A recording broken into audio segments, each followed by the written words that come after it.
The tipping point. The command center of the Novan flagship Eternal Dawn was silent except for the soft hum of life support systems and the occasional ping from monitoring stations. Admiral Tarian Vex stood motionless before the tactical display, his four eyes fixed on the swirling patterns of red that represented the advancing Varaxian swarm. His outer membrane had lost its usual luster, turning a pale blue that betrayed his exhaustion. "Status report," he said, his voice carrying none of the fatigue that plagued his body. Commander Lyrith approached, her tendrils curling in anxiety. "The evacuation of Cirrus Colony is complete, Admiral. But we've lost contact with the Proxima flotilla. The Varaxians have established a blockade around the Thalassa system." Tyrion's secondary heart constricted. Thalassa was home to over 3 billion Novans. If the Varaxians had reached it, those people were already dead or soon would be. And our remaining forces, 27 capital ships, 43 frigates, and a handful of scout vessels. Less than 10% of our fleet remains operational. Lyrith's voice cracked. "We can't hold Helios Prime for more than 3 cycles. After that," she didn't need to finish. Everyone in the command center knew what would follow. The Varaxian swarm consumed everything in its path: planets, ships, people, converting all matter into more of themselves. In the 3 stellar years since they'd emerged from the galactic rim, half the Novan Confederacy had been reduced to barren husks. Tyrion turned away from the display. "Call the War Council. I'll join shortly." After Lyrith departed, he moved to his private chamber and sealed the door. Inside, he activated a secure terminal that few knew existed. The ancient interface hummed to life, its archaic design a stark contrast to Novan technology. "Computer, access historical archives. Classification level Omega. Verification required." Tyrion pressed his primary appendage against the scanner. A beam of light traced his unique cellular pattern. "Verification complete. Access granted. Retrieve file designation. Terran protocol." A moment of hesitation. "Warning. Information classified. Confirmation required. Override. Authorization Vex Omega 7-3. The screen flickered, displaying information that most considered mere legend. Coordinates, communication frequencies, and historical data on a species long thought extinct, or perhaps never even real. Humans. The Novan Confederacy had encountered many species in its 5,000 years of spacefaring history. Some became allies, others enemies, but all were now united against the Varaxian threat, or had been consumed by it. But humans were different. According to the archives, they had briefly emerged on the galactic stage 1,000 years ago, made contact with a few species including the early Novan explorers, then simply vanished. Some believed they had been wiped out in an unknown catastrophe. Others thought they had retreated to their home system, never to venture out again. Most considered them a myth, a story exaggerated over centuries. But Tyrion's lineage knew better. His ancestors had been entrusted with a secret, a way to contact the humans if there was ever a threat so dire that the Confederacy couldn't face it alone. For 1,000 years, the Terran protocol had remained dormant, passed from one Vex to the next. No threat had ever been deemed sufficient to activate it. Until now. Tyrion composed the message carefully, following the exact format specified in the protocol. He included data on the Varaxian swarm, their rapid expansion, their apparent immunity to Novan weapons, and the desperate state of the Confederacy's defenses. When he finished, his claw hovered over the transmission button. Was he doing the right thing? What if the humans didn't respond? Worse, what if they did, but were hostile? The historical records were incomplete at best, but the alternative was extinction. He pressed the button. The message shot into the void, aimed at coordinates that hadn't been visited by Novan ships in centuries. The War Council was in chaos when Tyrion arrived. "We should concentrate our remaining forces at Helios Prime," shouted General Yorax, pounding his appendage on the table. "Make our last stand protecting our homeworld." and sacrifice the outer colonies, countered Counselor Zethi. Billions will die. Billions will die regardless, Yorax replied grimly. At least this way, we might preserve our species' birthplace. Tyrion took his seat at the head of the table. The arguing ceased immediately, all eyes turning to him. The situation is grim, he began without preamble. The Varaxians have breached our outer defenses faster than anticipated. Based on their current trajectory, they will reach Helios Prime in 3 cycles. Holographic projections materialized above the table, showing the swarm's advance. The red mass engulfed star system after star system. An inexorable tide of destruction. I've authorized the evacuation of all remaining civilian populations to Helios Prime. Our fleet will establish a defensive perimeter here.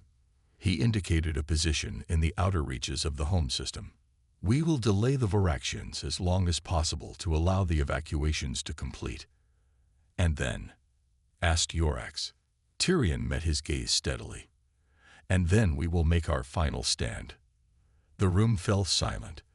These were the finest military minds of the Confederacy, beings who had faced countless dangers and emerged victorious. But now, defeat seemed inevitable. I've also initiated one additional measure, Tyrion continued, choosing his words carefully. I sent a message to potential allies. Counselor Zethi's eye stalks swiveled toward him. What allies?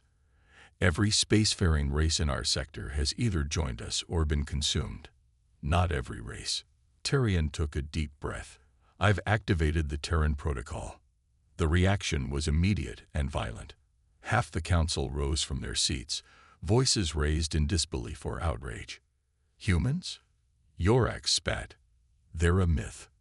Even if they existed, said Commander Krill, they'd been gone for a millennium. They won't respond to a 1,000-year-old distress call. The Terran protocol is real, Tyrion insisted. My ancestors established contact with them. They provided us with specific instructions for contacting them if we faced an existential threat. And you believe they'll come to our aid? Asked Zethi, her voice skeptical. Why would they help us after so long in isolation? I don't know, Tyrion admitted. But with respect, we have nothing to lose by trying. The council debated for hours, but ultimately accepted that they had few options. The evacuation and defensive plans were finalized, and the meeting adjourned. As Tyrion returned to the command center, Lyrith approached him. Admiral, I need to speak with you privately. He followed her to a secluded corner of the bridge. Is it true? She asked quietly. About the humans. Yes, though I don't know if they'll respond. Lyrith's membrane pulsed with anxiety. My grandparent was a historian. She used to tell me stories about the humans. She said they were different. Different how? Unpredictable, innovative, and dangerous. Lyrith hesitated. She said they fought a war against the ancient Dominion and won, despite being technologically inferior. Tyrion had read the same accounts. Through adaptability and unconventional tactics. Yes, but also because they were willing to do what other species wouldn't. Lyrith lowered her voice. She said that's why they disappeared. They realized how they were perceived by other races and chose isolation. Before Tyrion could respond, an alert chimed at his console. Admiral, we're receiving an unusual transmission, reported the communications officer. It's coming from uncharted space, beyond the Oort cloud. Tyrion's hearts quickened. Put it through. The view screen remained blank, but a voice emerged from the speakers, synthetic, emotionless, and speaking perfect Novan. Novan distress signal received and authenticated. Terran response initiative activated. Stand by for contact. Coordinates for rendezvous attached.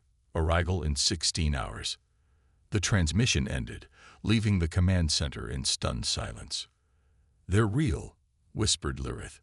The humans are real. Tyrion stared at the coordinates that had appeared on his console. A location in deep space, away from any star system or known navigational point. Plot a course, he ordered, and prepare a delegation. I want our best diplomats and scientists. Admiral, interrupted General Yorax, who had just entered the bridge. "We can't divert resources for a while."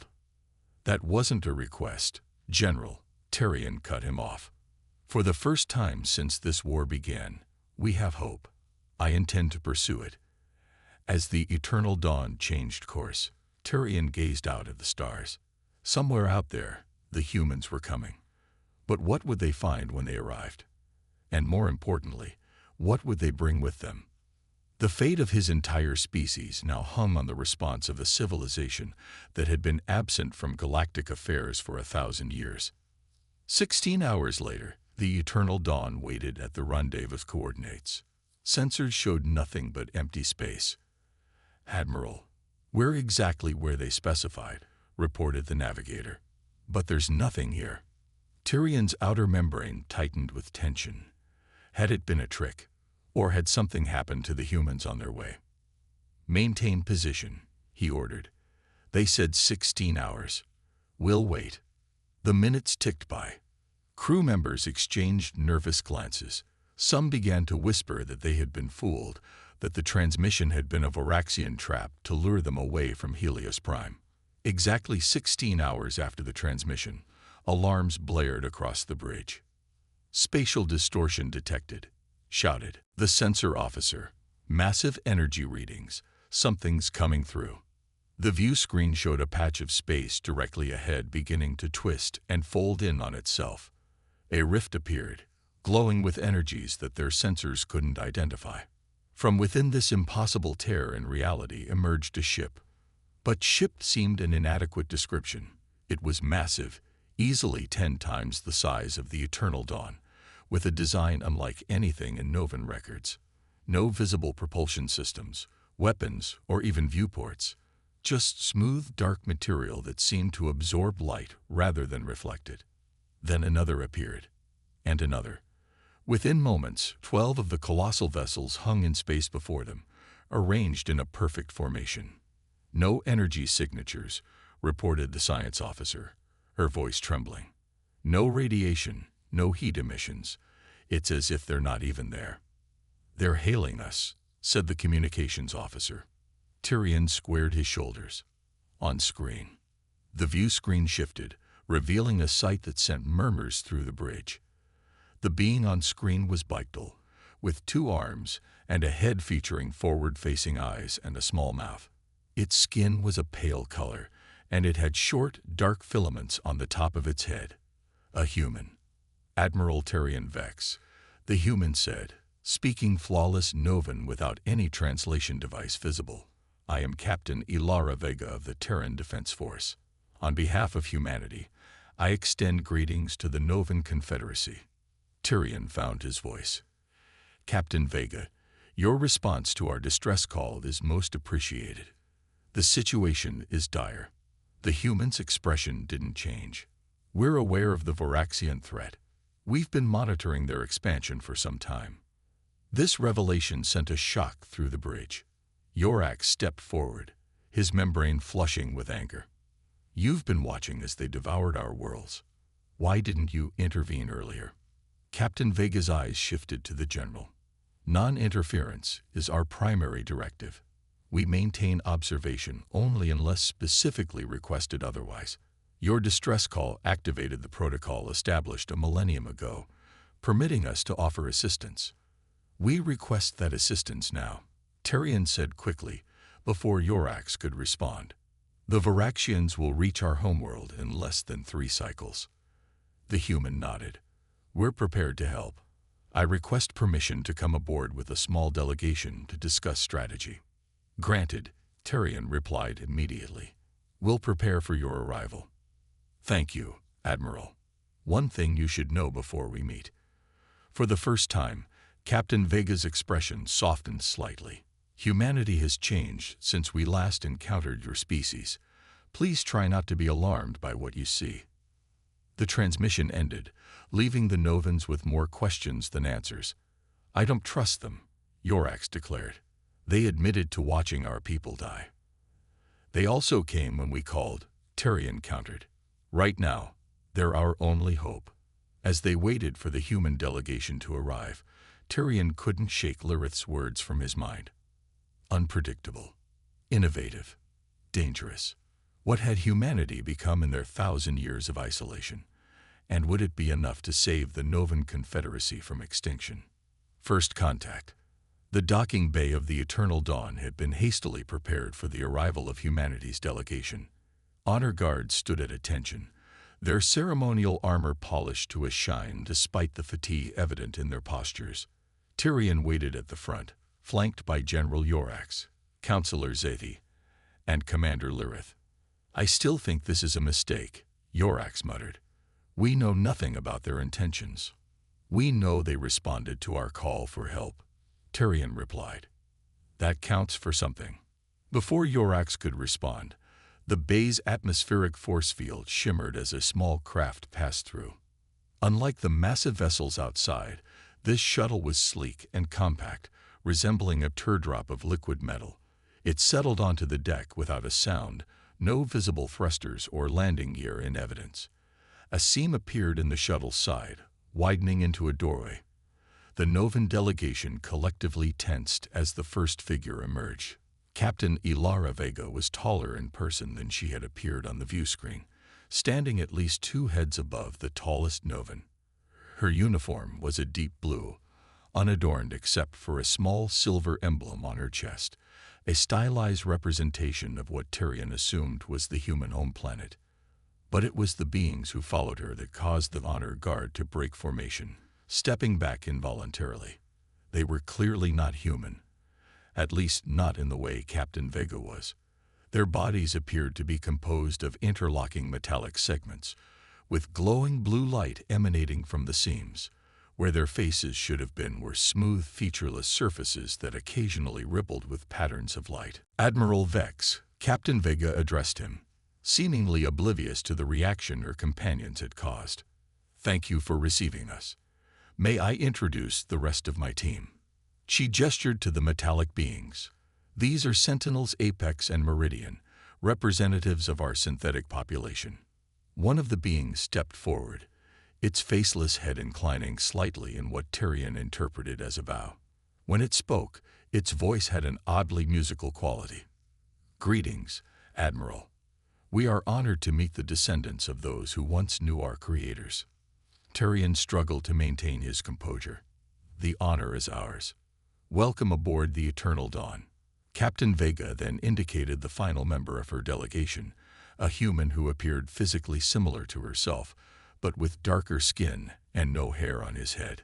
"This is Dr. Kaito Sato, our xenobiologist and cultural liaison." Dr. Sato bowed deeply. "I've studied your species extensively, Admiral. Your cultural achievements are remarkable." "Thank you," Tyrion replied, still trying to process the nature of the Sentinels. "We've prepared a conference room for our discussions." "Lead the way," Captain Vega said. As they moved through the corridors of the ship, Novan crew members stopped to stare at the strange procession. Tyrion noted that Captain Vega and Dr. Sato moved with a fluid grace that seemed almost unnatural, while the Sentinels glided as if barely touching the floor. When they reached the conference room, Tyrion invited them to be seated.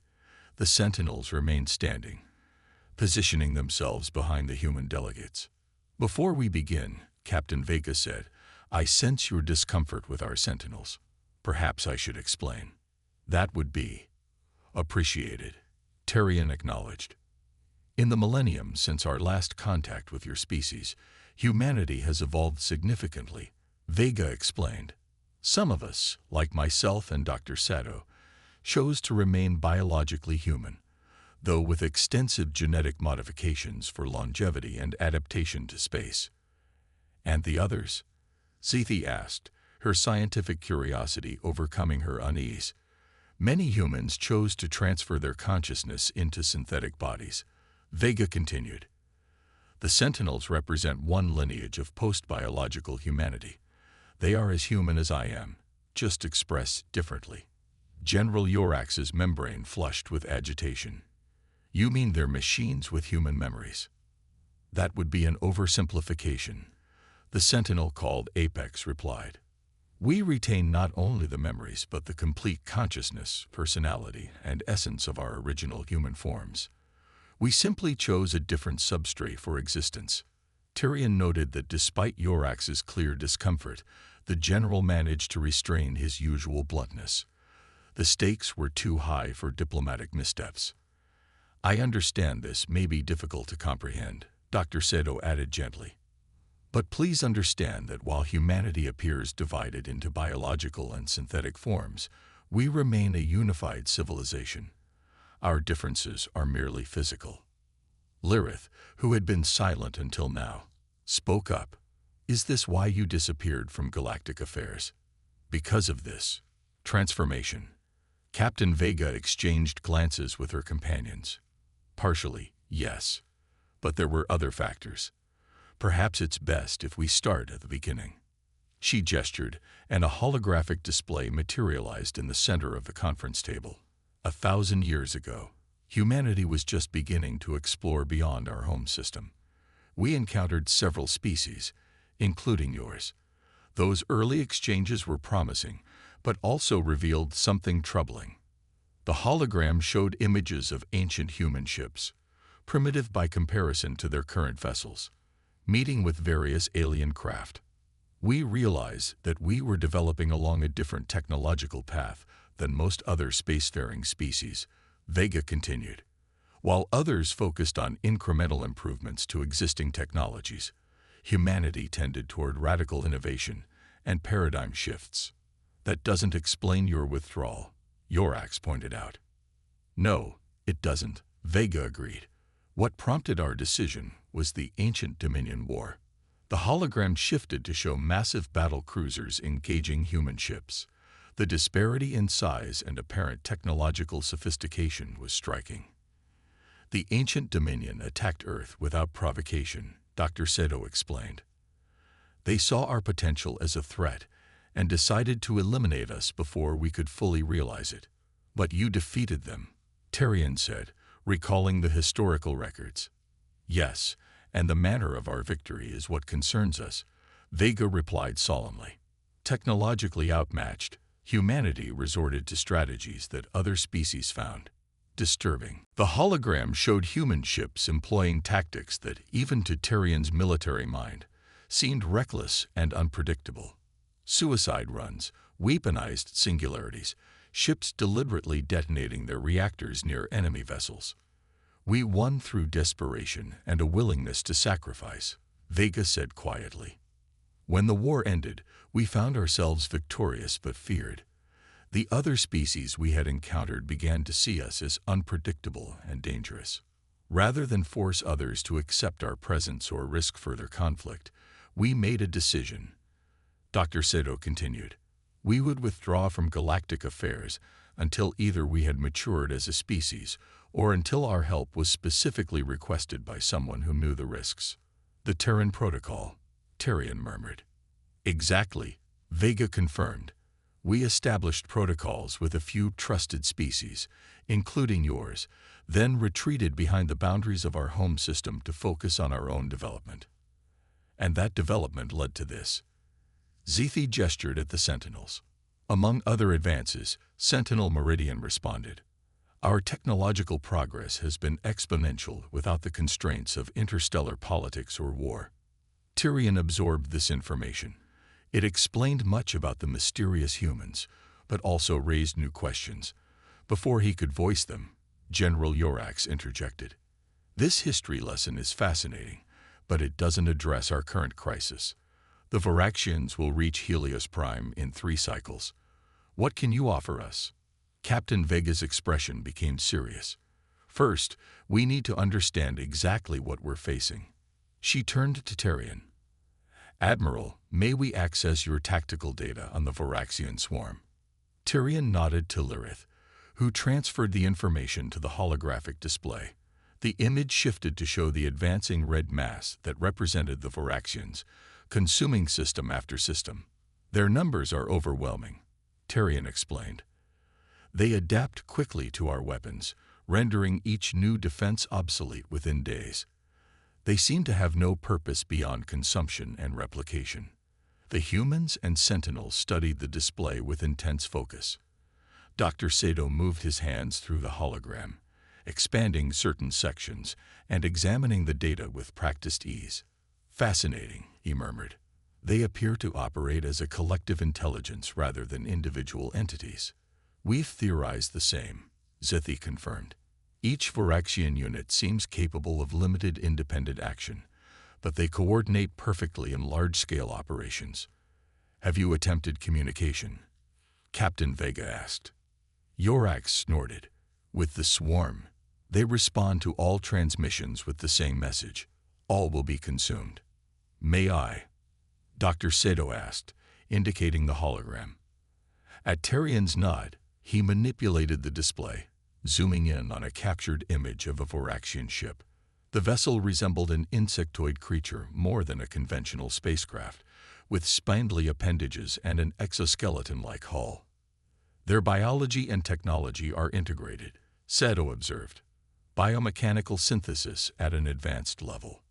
We've never been able to capture one intact for study," Zithi said.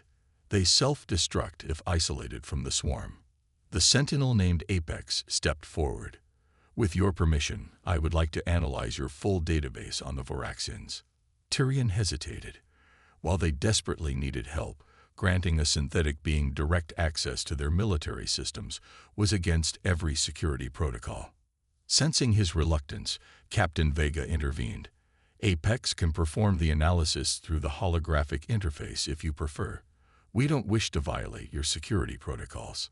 "Thank you for understanding," Tyrion replied. He nodded to Lirith, who expanded the holographic display to include all their data on the Varaxians.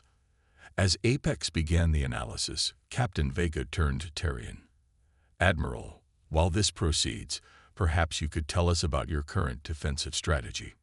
Tyrion outlined their plan: a last stand at Helios Prime, with the remaining fleet forming a defensive perimeter to buy time for evacuations. "How many civilians remain on your homeworld?" Vega asked. "Approximately 12 billion, Tyrion answered grimly. "Our evacuation capacity is limited. We can only save a fraction before the Varaxians arrive." "And where would they go?" Dr. Sato asked. "From your data, it appears the swarm has consumed most habitable systems in this sector." The question hung in the air, unanswered. The truth was that there was nowhere for the Novans to flee. Their last stand was exactly that, their final opportunity to survive as a species. After several minutes of silence, Apex spoke. "Analysis complete. I have identified several significant patterns in Varaxian behavior." The holographic display shifted once more, highlighting specific engagements between Novan ships and the swarm. "The Varaxians operate on a decentralized, hierarchical system," Apex explained. "Each unit is autonomous but receives prioritization from larger coordinator units. These coordinators," the hologram highlighted larger vessels within the swarm, "direct resource allocation and adaptive responses. We've targeted those ships before," Yorax said dismissively. "They're heavily defended." "Yes, but you targeted them individually," Apex replied. "Our analysis suggests that the coordinator network functions as an integrated system. The simultaneous disruption of multiple coordinator nodes would create a cascade effect, temporarily fragmenting the swarm's cohesion." Tyrion leaned forward. "For how long?" "Based on observed adaptation rates, approximately 16 to 20 hours before they establish a new coordination pattern." "That's barely enough time to evacuate a small city, let alone a planet," Lirith pointed out. "Unless the disruption is followed by a decisive strike," Captain Vega said. She turned to Apex. "Could we deploy the Nexus protocol?" The Sentinel seemed to consider this for a moment.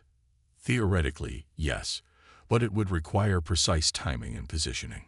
"Excuse me," Tyrion interrupted, "but what is this Nexus protocol?" Captain Vega exchanged glances with her companions before responding. "It's a technology we developed for extreme circumstances. Essentially, it creates a localized disruption in the fabric of space-time, isolating a defined area from the surrounding universe." "You mean a dimensional barrier?"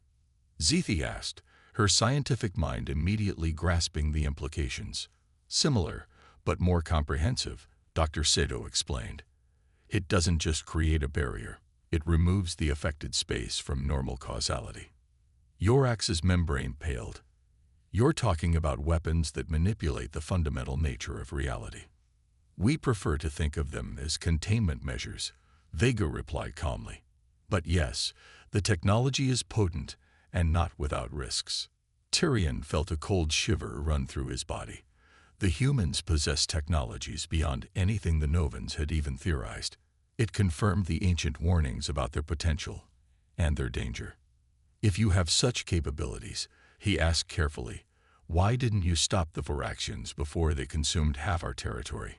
Captain Veda's expression remained neutral. As I explained earlier, non-interference is our primary directive. We observe, we learn, but we do not intervene unless specifically requested. Even when billions are dying. Yorax's voice rose in anger. Yes, Vega replied simply. We learned the hard way that unilateral intervention, no matter how well-intentioned, often leads to unforeseen consequences. We're not asking for your philosophy, Yorax snapped. We need concrete assistance. Will you help us defeat the Varaxians or not? An uncomfortable silence fell over the room. Tyrion was about to reprimand the general for his outburst when Captain Vega spoke again. We will help you, she said firmly, but not in the way you might expect. She gestured, and the holographic display changed to show a new image. A massive structure in orbit around an unfamiliar planet. This is Sanctuary, a habitat we constructed after receiving your distress call. It can support up to 15 billion Novan citizens in conditions similar to your homeworld. Tyrion stared at the image in disbelief. You built this for us? Yes, Vega confirmed. While our ships traveled to meet you, our construction units prepared this habitat. We anticipated that evacuation would be necessary regardless of the military outcome. You're offering us refuge, Zethi said slowly. Not just military assistance. Both, Dr. Sato clarified. We propose a two-pronged approach. First, we evacuate as many of your people as possible to Sanctuary. Simultaneously, we engage the Varaxian swarm with a combined fleet action.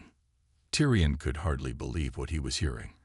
The humans weren't just offering to fight alongside them. They were providing a future for his species regardless of the battle's outcome. This is unprecedented, he managed to say. You've prepared all this without any guarantee that we would accept your help. We believed you would, Captain Vega replied simply. And if we were wrong, the resources would have been repurposed. Unexpected strategy. The War Council chamber was silent as Admiral Tyrion finished his briefing. 12 of the highest-ranking Novan officials sat around the circular table, their expressions ranging from disbelief to cautious hope. You expect us to believe, said Councillor Kren, his membrane fluttering with agitation, that these humans built an entire habitat capable of housing our species in a matter of days. I've seen the technical specifications myself. Councillor Zethi interjected before Tyrion could respond. Their construction capabilities are beyond anything we've developed. They utilize self-replicating nanomachines guided by artificial intelligence. And we're supposed to trust them. Kren countered. A species that has been absent from galactic affairs for a millennium suddenly appears with technology that defies our understanding, and we're to hand over our population to them. General Yorax, who had been uncharacteristically quiet, finally spoke. I shared your skepticism, Counselor. But I've reviewed their tactical proposals and analyzed their technological capabilities. The humans are offering us something no one else can. A chance at survival. There's another factor we must consider, Tyrion added gravely. Dr. Sato informed me privately that the Varaxians have accelerated their advance. They'll reach Helios Prime in 36 hours, not 3 cycles as we initially calculated. A wave of shocked murmurs swept through the chamber. Why would they suddenly increase their pace? Asked Admiral Shren of the Home Fleet. The humans believe the Varaxians detected their presence and perceived them as a threat, Tyrion explained. If so, we have even less time than we thought to evacuate our population. Counselor Kren's membrane paled. 36 hours isn't enough time to evacuate even a small continent, let alone an entire planet. Not with our transportation capabilities, Tyrion agreed. But the humans have offered their fleet for the evacuation. He activated the holographic display, showing the massive human vessels positioned around the Eternal Dawn. Each of these ships can transport approximately 1 billion Novans in stasis. With 12 vessels, we could evacuate the entire population of Helios Prime. The council members exchanged incredulous glances. And what of our military response? Admiral Shren asked. Even if we evacuate our population, do we simply surrender our homeworld to the Voraxians? Captain Vega has proposed a joint operation, Tyrion said, adjusting the display to show a tactical simulation. The human ships will create a defensive perimeter around Helios Prime while the evacuation proceeds.